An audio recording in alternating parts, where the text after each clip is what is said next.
Hello and welcome to another video. This is going to be the back half of the Weekend League for the other video I just uploaded. Obviously if you caught the other one, there were 2 hacked losses at the end, so rank 1's no longer possible.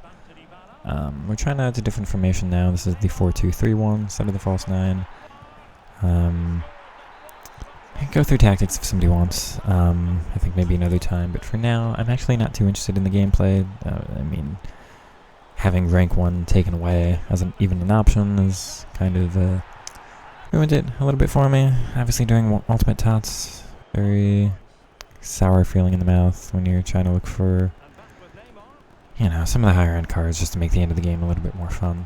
But instead of talking about the gameplay in the background, I think I'm just going to let that play, and I'd rather talk about how I'd fix EAFC 25 when that eventually comes out. Obviously this video is about 20 minutes long. I'm not going to get into every possible minute detail. We won't talk about every possible finesse shot angle and all the shooting types that should exist and every little thing, but overall what I would do to make this a better game. And I would start with addressing the progression system. So yeah, if you feel like tagging along with me, let's discuss. And I'm definitely curious to know how you'd feel about all this or what you'd do in the comments. So the main issue I have with this game is the gameplay, obviously. We hop on to play the game, but the players are what let us play the game in certain ways, so obviously the progression is very important. And then the gameplay, the game modes, the reasons why people are playing really toxic and bad, ugly, unfun football or not. So those are going to be the main 3 things to discuss. I wish this was a game where I could talk about the gameplay first. If the gameplay was good enough, then I wouldn't really care what players I were using. It didn't matter in past years. You used to have Ibarbos and Gervinho, really low-rated cards, and obviously we had less special cards and stuff, but those players were genuinely usable. Because the first touches were okay, the dribbling was okay, the left stick was consistent, the better players were better, but you could do just about anything with any player. I used Team of the Season Balassi in FIFA 15. That's a body type you would never see me using now. If you see now, Neymar's a unique body type, Royce is a unique body type, Dybala is a unique body type, Debinha is short and normal, Phil Foden, who I was using before, unique body type, they're all... You just need exact specific details for everybody. If that's how the game's going to be, then we need to address the progression system first, because I think, aside from the gameplay and how people play, the biggest issue this year is we have more cards than ever, by far. There's more special cards, and not even counting just all the women's cards, I think there's more cards, more men's cards than we've ever had men's cards in any game before. And nobody can get them. Aside from the store, which you're spending, $70 on a pack or whatever, then maybe you can get, you'll get somebody, you won't get who you want. And we've had this issue for a couple of years where if you look back at any promo squad, we can look at Foot Fantasy, we can look at Golasso, we can look at Ultimate Birthday, any of the promos this year, any single one, we're looking at top 2-3 cards are a couple million coins, and sometimes extinct or just about thereabouts. Nobody's paying 9 million for Golasso Cruyff when it comes out. But then you've got Team of the Year and Team of the Season Mbappe cards that are always nobody lists on the market. You can't get even if you had the coins. Okay, maybe one of those cards promo, and then 2 or 3 cards that are top tier, very expensive. You might look at Salah, Team of the Season, who's 5 million. Mia Hamm Tati, who was probably 9 million, but obviously not R9, who's extinct as his Team of the Year card. You've always got your top tier, top echelon, whatever, and then nobody can get those cards. And then you're looking at maybe 1 or 2 cards underneath that top tier that are a million, maybe a couple million. So obviously very desirable cards, they're maybe attainable for most players, but you're still not going to pack them at all. And then you've got nobody. We have such a lack of even just like 500k, 600k cards. It's such all these promos are just always like 2-3 cards that are 7 mil plus or 5 mil plus, and then 2-3 cards that are 1 mil or 2 mil plus, and then 2-3 cards that are 200 to 300k plus, and then everyone else is discard, just fodder, nobody uses. And it's so hard, like you're guaranteed to pack some of the fodder, probably not anyone that's actually getting in your team, but you'll get some of them, but even like the ones you want, you probably won't, because the pack weight's just not, even if they're discard, the pack weight's just not as good on those players. But all the rest of the cards, you're not even thinking about it. Every promo comes by and you're like, I'm not getting him, I'm not getting her, I'm not getting any of these cards. And that needs to be addressed, I think. It's not fun to hop into all these promos and just realize you're not getting anyone actually useful. And you're not even getting 300k cards that are just kind of slowly building your bank balance, your coins. And obviously we've gone more and more untradeable, so you might get some untradeable 300k cards you can't even, like, they don't get into your team. Maybe you've already done an SBC that's better than them or something, but you can't sell them. What I would do to address all that is, so in past FIFAs we've had, like, the highest rated cards this year, Haaland, De Bruyne, Mbappe, 91 for their golds. In the past we've had 93, 94 rated Messi and Ronaldo's, and that was never a big deal because they would get 2 to 3 informs a year. And they would probably deserve more, but it's them. They're only getting, performance-based cards if they're getting hat tricks. So 2 to 3 informs for Messi and Ronaldo, and then you're looking a team of the season, a team of the year, and maybe like a man of the match card for the Copa del Rey or something. And then obviously Euro or World Cup cards, or if there's anything like that, Copa America. And so they're getting 4 to 5 special cards a year, and so you're looking 4 to 5 ratings higher than the 93, 94 they started with. So we're jumping up 97, 98, 99. There's your progression for the year. Now we're getting so many of these cards. You're not getting 4 to 5 performance cards. You're getting 6 to 7, 5, 6, 7 maybe. And some of the rating jumps are higher. So we're not getting the informs that are... This has been a weird year for football. A lot of the best players I don't think have quite shown up. So some of the higher rated cards just aren't getting the performance-based cards you're expecting, but they're getting other promos. They're getting Thunderstruck or Centurions or whatever. And the ratings are jumping, so Mbappe is like 91, and then he's got his player of the month that are 92 and 93, but then he's got a random card that's 93, 94, and then we're jumping up 97 for the team of the year, team of the season. And then you're not getting anyone else below them any better. There are some massive jumps that are like Florian Wirtz, who starts as an 85, and he's a 97 now, even though he didn't get many cards this year, but most cards are just... you get a bunch of special cards for people these now, but the progression's really strange because we're only getting 1 to 2 cards that are really desirable every promo, and nobody can attain them. And like, you've got a bunch of cards and you are progressing, but it's slow and you're never getting anything out of players. Still, almost nobody can get Team of the Year Ronaldo, or nobody. I have barely ever faced that Golasso Cruyff. And I just think because players start at such a high rating, they have so much trouble. Like, Wirtz gets his 97 at the end of the year, but he should have gotten a couple 92, 93 rated cards throughout the year. Same with the entire Leverkusen squad, same with anyone else who's performed. You could do some of the Arsenal cards who've had a great year. You could do Cole Palmer, who's just gets like 1 Future Stars card or something. You should be giving those players so many cards. They're the ones we're watching in real life. They're the ones we want to play with. But the progression is just not there for them. They're trying to keep the top end so exclusive. What I would do to address that, because we can't get any of the cards and progression sucks, is just I would squish the gold ratings down a lot more. Where we're looking at Mbappe, instead of being a 91 rated card, he's maybe starting as a 96, 97 rated gold. that gives room to give so many more special cards. He's going to get his, 5, 6, 7, and we're jumping up, 88, 89 rated inform, 90 rated player of the month. Maybe his team of the year is like 94 rated, 93, 94, 95. So that the team of the season, I know team of the year should be the biggest promo, but for just progression's sake, I would do it where it's, the team of the year is like 94, 95 for the best team of the year cards. And then the team of the season, you're looking at 96, 97, just so we have room to keep growing. And you don't have to artificially inflate it with the playstyles.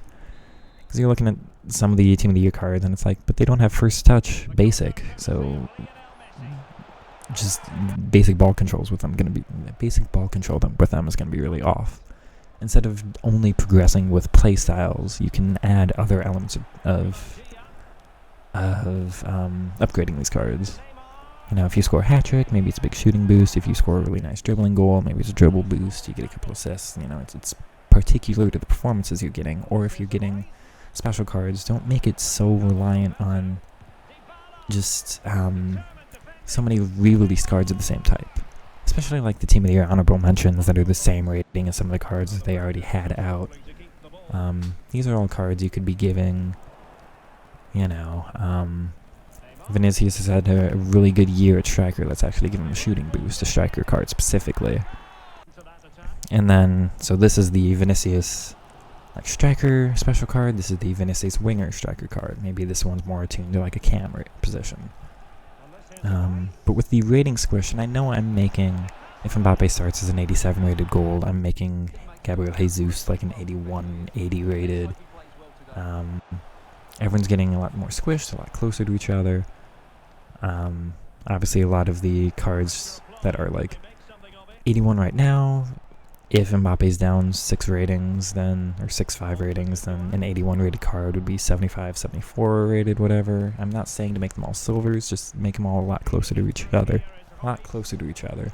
So that we've got space for them all to grow. You can give them a lot more special cards. If you've got a team like Leverkusen, like Arsenal, like Girona, who's having like a standout year, you can start actually really looking at giving them the special cards. They're the ones at the start that are looking to be almost getting more special cards than Mbappe, than players who aren't having the most exciting start of the year. With all of this, with more room to grow, you can give us better rewards because these cards aren't going to have quite as much longevity. Because of that, we're looking, I know we didn't have red player picks all year, but if you bring those back, in past years, you'd never get the best team of the week card, pretty much never get the best team of the season.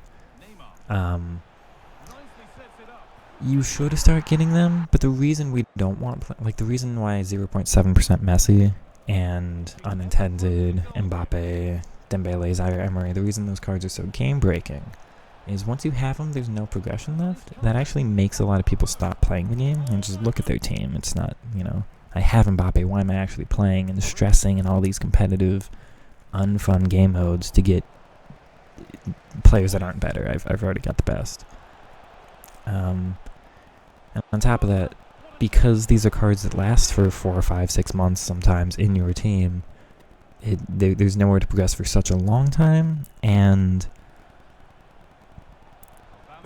if you're just not able to get anyone better, it's kind of just what are you playing for?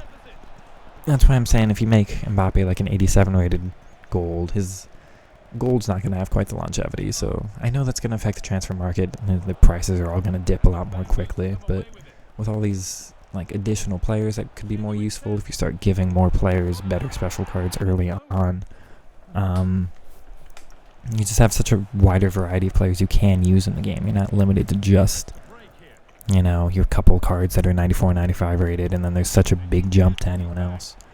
It's be a lot easier because they're starting more squished. It'd be a lot easier to make a larger sized A tier, A plus tier, S tier, A plus, S plus player pool. And then with the rating squished, it doesn't have to be progression jumps. You can do it slowly, and I think that'd be a little bit easier. But we're not looking for so many big jumps where all of a sudden this promo comes out and this promo's better than the last couple we've had, and then there's a big spike. If you balance it right, you've got like a slower build-up throughout each promo, is like slowly and slowly kind of getting us better.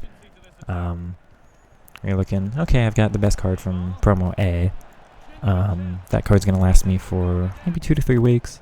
But even the best card in this promo isn't going to last for 2 to 3 months anymore. I still need to be building my team. I'm still looking to improve, even if I get 88, 89 rated Mbappe. I'm actually looking to upgrade him, even in like a month. Maybe 2 months tops. But now if you get like Player of the Month Mbappe, how long did you use him for? Probably 4 months. He could have done longer than that. That's probably what I did. People got Eusebio and George Best icons around Christmas, and these are cards again that last 3 to 4 months in your team. I think we just need to make the top end cards not as important to have, so that when you have them, they're actually still going to get replaced fairly quickly. Again, I know that breaks the transfer market, so instead of, if a card starts at like 7 million, but we're looking to replace him in a month, then he's dropping $1 million or $2 million every week. That's kind of absurd. So you've got to balance a lot of other things around this, and I don't have the idea on how to do that. I'm just saying, if the cards don't have as much longevity in the teams, you don't have to be as scared to give them to us. If you're only getting, if you get a red player pick, again, if they bring those back, of like the best team of the week, or you even bring red player picks from FUT Champs in from the promo squad, so you can get your Thunderstruck and Golasso and whatever card in red player picks. Or maybe FUT Champs is team of the week and Div Rivals is promo, or something like that. Whatever you do.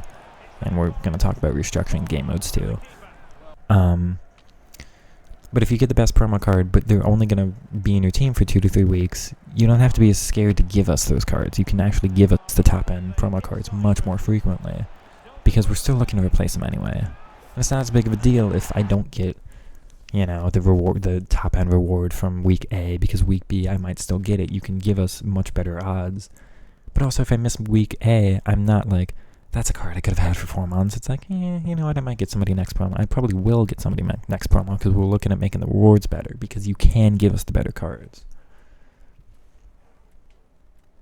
I know they're never going to do this, because how it is now is what makes the money. I'm just saying that the progression system, if we actually had things to play for where we might get some of the usable players, we might get some of our favorite players we're looking at, or the ones we're watching in real life. You're giving them all these promo cards. There's so many cards in this game.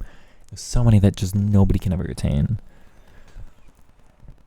I think, so obviously you'd rebalance your game mode structure around this. But I think we're all just tired of, even like players who get rank 1, rank 2 every week. You're getting your Div Rivals rewards. You're doing so many pack SBCs, and all year you've never packed somebody above 300k. I think we're all just tired of it. Like, Ultimate Tots rewards. I know all the prices dropped, and we're looking at Allison there, who's, discard.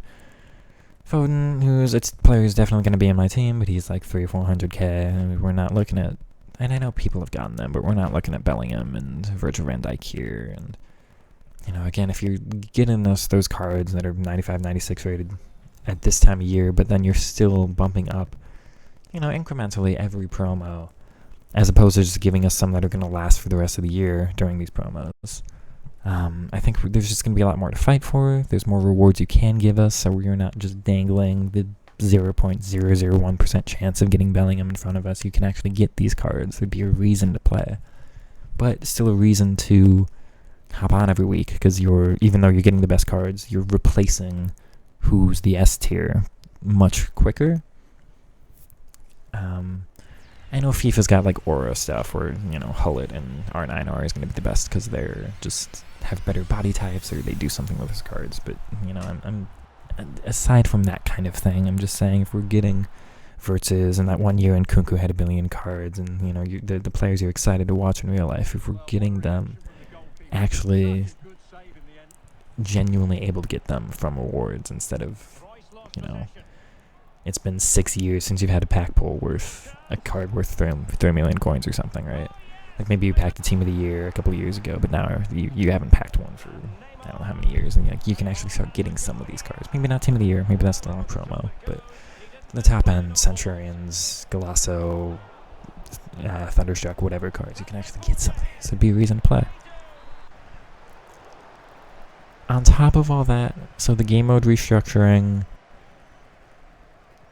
I guess what I would do, I'd keep Weekend League basically how it is. In reality, I would want a not limited game Weekend League. Most games will have just basically the Div Rival structure, where you just get a skill rating number, you're 1,000 rated or whatever, and then compare you against everybody else, and so that puts you top. You're the 1,000th highest ranked player, the 500th highest ranked, and you just get your rewards based on that. I would love a game mode where you can just play and just kind of grow your skill rating from there. Weekend League is still probably fine on top of that, though. So what I do, I keep your 20 games for Weekend League, and that can be your limited game kind of tournament mode. Everyone stresses over it, but it's your highest end competitive mode, whatever.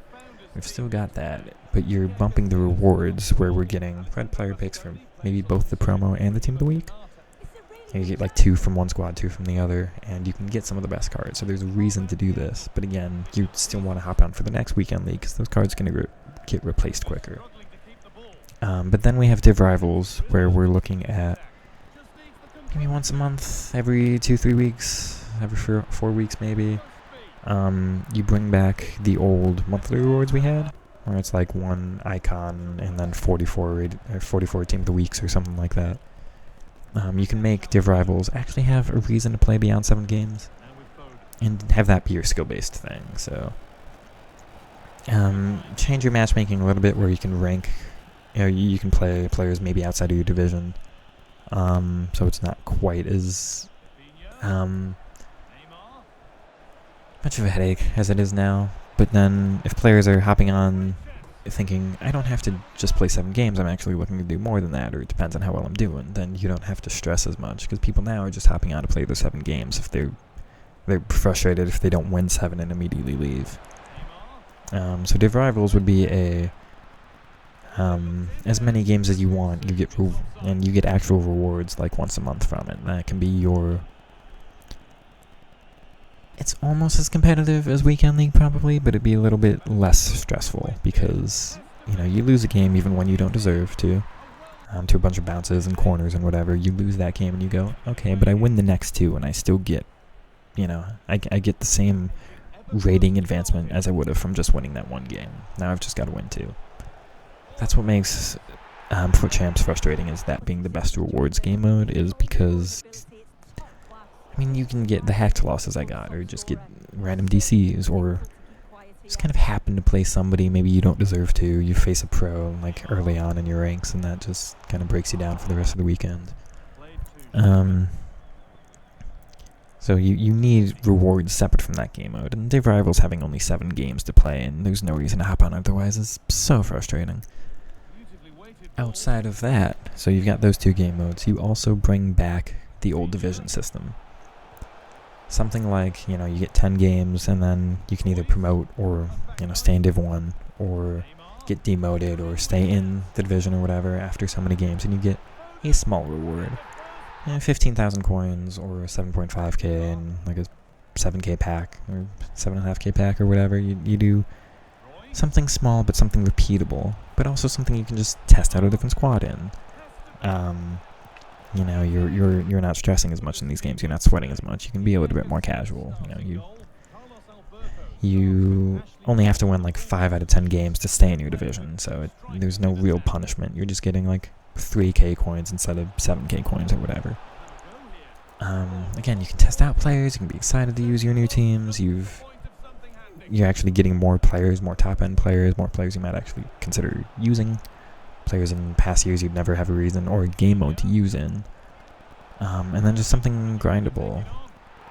And then I guess having Div Rivals and Divisions both grindable might be a little bit too many games for a lot of people. There's not too many people who maybe have as much time to play all, 20 games a weekend and grind Div Rivals for a whole month and do Divisions on the side, but you can maybe adjust, maybe Div Rivals is like only 3 games a day, or something like that. Or only 10 games every 3 days, or something like that, where you still reward people if they can get on the game as much as they can, but there's somewhat of a cap to it, just not a heavy cap. And then outside of that, it's like, okay, because the problem we have now, if you have your 7 Div Rivals wins, and you've played Weekend League, why are you on the game? Yeah, you've got friendlies and SBCs and objectives, but there's no reason to do that if you've already, like, none of the objective cards are going to get into your team, most of the time at least, and if you want to actually get on to use your team, like I've got Tots Neymar now, I want to use him as much as I can. I want to be on the game, and there's just no game mode to use him in. So at least after that, you can go into divisions and just like slowly kind of accumulate some coins over time, but it's a little bit more casual. I would also make another change. This would probably be the most controversial one, but what I would do is, because we're getting, I'm saying more rewards, I'm saying more top-end cards, but everyone should have more cards in their club overall. I would say to bring back fitness, like we had in some of the old FIFAs, and don't bring back fitness cards. What that means is, so for Weekend League, probably not an adjustment. You probably want to bring your best 11 into all 20 Weekend League games, but maybe for Div Rivals, and we can talk about that. Maybe like Weekend League you still do, but you've still got fitness for that. But for now, let's say no fitness for Weekend League, but then Div Rivals. Maybe you play a game and you lose like 15 fitness. So you need at least 2 teams to go into Div Rivals. And again, I'm talking about we're getting more rewards, more top-end cards. So if you've got your Mbappe, who's like an 88 rated, but you just got an 87 verts, an 87 rated Ollie Watkins because he's had a really good year. Like some actual inform cards that you're getting, or whatever promos. You're actually having a reason to use more players. You're trying out more body types, different play styles. You're trying to find other ways to play. You don't have to all. Actually, maybe you can't all do aerial plays and 4-3-2-1. Maybe you don't have the players for 2 4-3-2-1s. And then you can do you want like a super team and a second team, or do you want half and half? You're not putting like Mbappe R9 in one team and then Watkins and Darwin Nunez in a second team. You're doing like Mbappe, Nunez, and then Haaland, Watkins. You're combining your best players with some of the not so good ones.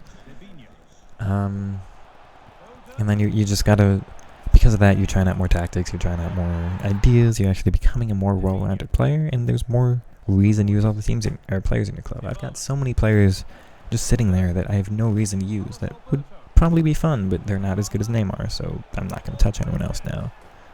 Even though I've got a really good future dribbling card, and I've got Mia Hamm, Team of the Year, who's just not good enough anymore, but like I'd still consider using her if I had to rotate my team every couple of games. Maybe you can do 1 or 2 marquee players that you don't have to rotate out. So, like for me, I would make Neymar available to use in all of my teams, but I have to rotate out the other 10 players, or maybe 9 without the goalie. We could discuss like those little details like that, but especially if you get a new card and you really just want to use them, like I'm really excited to get this person in particular, then maybe, having 1 marquee card is maybe fine. Or if you're doing like player reviews, you're uploading content for that, then that makes sense. And maybe just normal divisions, not Div Rivals, but the old system we're bringing back. Maybe that one we've got 3 teams you have to use instead of 2. You lose 15, 20 fitness a game, but you only gain back 7 from resting in there. And so you've got to rotate through even more teams. You're trying out more formations. You're actually becoming a more well-rounded player, using more of your squad. There's more excitement from getting all these cards. That's another thing about this year. Like, you've probably gotten a bunch of special cards, but it's like, oh, hey, there's a 93 rated team of the season I just got. There's no reason for him to ever get in my team, but like he'd probably be a decent card in a past year. And again, we're talking about bringing back some of the lower rated cards being better. We'd want to I don't want Doumbia and Barpo to be as good as they used to be, but I want them almost there. You know, you can still get by. You used to have pros doing like 20-0s with an all-bronze team. You can't do that anymore. We should bring back a little bit of that. And maybe fitness is just one or the other. You know, you've got a separate Div Rivals fitness and a separate Divisions fitness and maybe a separate Weekend League fitness. Or maybe it's all just, you know, so you can like do Div Rivals and then rest your team, do a different team for Divisions and then jump back in. However you'd want to do it, but then there'd just be more excitement and more reason to have so many more cards. There's also not as big of a deal for having the top end cards. So like I'm saying, if the longevity isn't 4 or 5 months per S plus tier card, but it's like a month or 2 or just a couple weeks, then, you know, this is my best card in the team, but then he's becoming my second, the best card in my second team for my rotation. So maybe he's lasting another week, 2 or 3 after that, but he's no longer my best. He's not doing Weekend League for me anymore, but I'm still excited to have him. I'm still using him somewhere.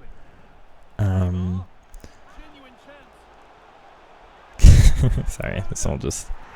I think this just sounds so much better. There'd be so much more excitement around the game. So many more players being used. So many more players being talked about. So much more discovery. So many more... just... buzz around the game, I guess. It's so frustrating what we've got now. On top of all of that, you've got to fix the... FIFA's always going to be a game with undeserved goals, so we'll talk about the gameplay now, and all I'm going to say is really quick. It's always going to be a game with undeserved goals. You can get undeserved foul calls, you can get just through balls that happen to work, like tackles might always bounce around. There's a lot of that should be adjusted. That should be so much better. Tackles should actually be possessive a lot of the time, but I understand there's going to be some bouncing. I understand goalkeepers are somewhat RNG. I understand corners need to go in sometimes. Otherwise corners are pointless. But here's the thing, you can get a really undeserved corner. You can shoot from a long shot that's really likely to get you a corner, but never going to get you a goal. And it's like, but I couldn't do anything about that. As the defender, I can't guard every area. I don't want to be able to guard every area. You should be able to attack, but I've defended well enough where I forced you into a long shot, or that's the only option I've given you, and you get a corner from that. You haven't played well enough to deserve to score from the resulting corner. And that's why it's frustrating when it goes in. But FIFA's always going to have stuff like that, I understand. So all you need to do is make sure that if I score, or I concede a goal that I don't deserve to, make sure I can go up the other end of the field and score when I do deserve. That's what's frustrating. When you've got a game that's entirely just, you can work a really great chance and then goalkeeper movement just saves them, or work a great chance and they just end up hitting the post you're missing because finishing is weird this year, and you can work a brilliant play and then somebody just gets like an anticipate plus, or they've got intercept plus and just happen to get the ball. Or you work the ball great, but you've got a pass that should be made and probably can be made in real life, but they don't have tiki-taka, so they can't make a simple ground pass. Not to mention, like, dribbling and passing just aren't that rewarded this year, but if you make those better, then you can still have your aerial stuff. I don't mind as much. Still going to be frustrating. Still going to question why people hop on to play that way when I just think more intricate playstyles are so much more rewarding. That's why I play a game like this. I want the tactical breakdowns and everything. But if you score, you score your goal on your end, that's just square button lob into ground pass into shot. Make it so that I can go up the other end and work my more complex, higher skill level goals. Make it so that those go in. That's really all you've got to balance. There's so many more specific mechanics, we could talk about Trivellos and what kind of finesse shots do deserve to go in. But I want aerial play nerfed, but I don't want it completely non-existent. What you do if you take it out is, say you get the ball on the touchline and aerial play just isn't good anymore. Like there's no reason to anymore. It's not meta and it doesn't work at all, actually. If you completely nerf it, and when you get into a crossing position, I know you're not going to cross. As a defender, that means I don't have to try to rush at you to block a potential cross. I can just back off, I can jockey, I can keep my distance and force you to run into me, and I can just contain the space and there's no issue. Just stay goal side. You don't have to do anything else. Because if I run into you, I know that you might do a skill move around me. If you keep crossing as an element that can work, all of a sudden now as a defender, I'm balancing. Do I back off and risk letting you have a cross, but do better about not having you dribble into me? Or do I rush down and block the potential cross and know that it's easier for you to get around me now? Know that I'm disconnecting away from my center back. You know, if I'm defending you with a fullback, I'm running at you with them. Now I'm further away from the center back. You skill past my fullback. You've got space to set up the next skill move or cross with my center back further away. Whereas if you run into me and I'm backing off, then I'm defending you with my fullback and my center back now. You still want some of those things because they pin you in spot, in position. If you take away long shots, because they're not as deserved, they're not as skill based. But if you take them away, same thing. I don't have to rush you down anymore. Now it's a lot harder for you to dribble. Now you can fake a long shot, but that means I'm running at you with my center back to try and block it. Which means you might be able to skill past them, or the attacking AI should be good enough to run into the space you've left behind now. So you still want a well-rounded, multi-mechanic game. The problem with FIFA is there's always just one mechanic. It's pretty much always. Now, FIFA 19 is the one everyone rags on because it's flick-up crosses and flick-up volleys and turnaround shots, and the only other thing that worked that year was driven shots. The thing EA don't realize is when they nerf the volleys and stuff that are horrible and bad game design stuff and things that shouldn't go in, when you nerf that, you gave us nothing left. All of a sudden now all we've got is driven shots. If you take those away too, what are we supposed to do? There's actually no method to score. The reason why people did flick-ups in FIFA 19 wasn't only because they were the best thing to do, it's also because they're the only. FIFA's always bad about giving us multiple ways to score in a year. Yeah, I'm struggling to remember something else. Like, earlier this year and then last year we had Trivelas, and then eventually they nerfed those, and it's like, same thing. People are using these because they're basically the only method to score that aren't cutbacks.